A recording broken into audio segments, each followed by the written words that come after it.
Should royals be forced to give up everything from their former lives when they marry into any monarchy around the world? Hi, good morning, Neil Sean here in the very heart of London. This particular story I wanted to share with you because, as ever, we look back through our catalogue of interviews, so many to choose from. And this particular story came up from my very good friendship actually with a true Hollywood legend, that of Tony Curtis. Now, I met Tony for many years. We had lots of conversations, lots of phone calls. He was a brilliant artist in later life, but of course many people remember him starring in the likes of Houdini and of course opposite the ultimate blonde bombshell, Marilyn Monroe in Some Like It Hot. In fact, Tony was always a little bit irked, I can tell you, about not receiving that many awards. Like a lot of actors, he was very insecure, needed to know that you liked his work, and more importantly, what did you like about it? But he, of course, went on to a stellar career into television, starring opposite the equally wonderful Sir Roger Moore in The Persuaders for ITC.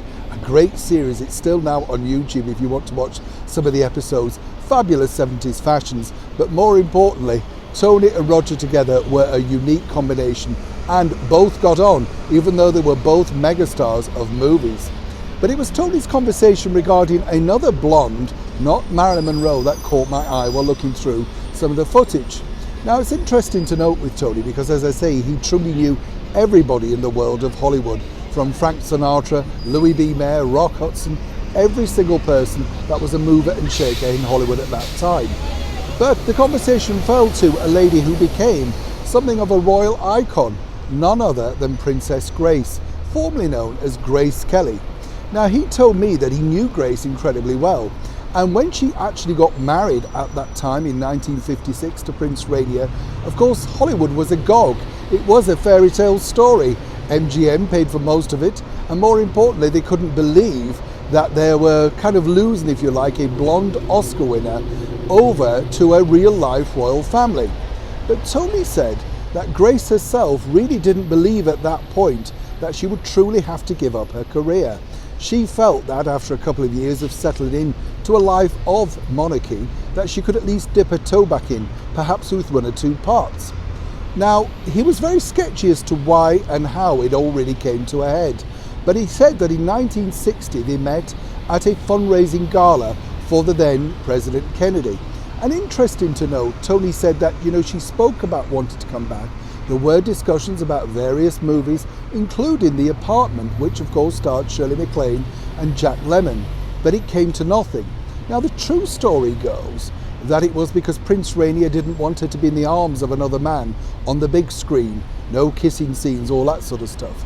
But Tony shared this particular thought and said he truly felt it was because while she liked the idea of returning, her actual nerve had gone, and she didn't really see whether she could still function as an actress because she'd stepped out of it at the very height of her career, leaving of course on a high with literally high society and Bing Crosby and Frank Sinatra.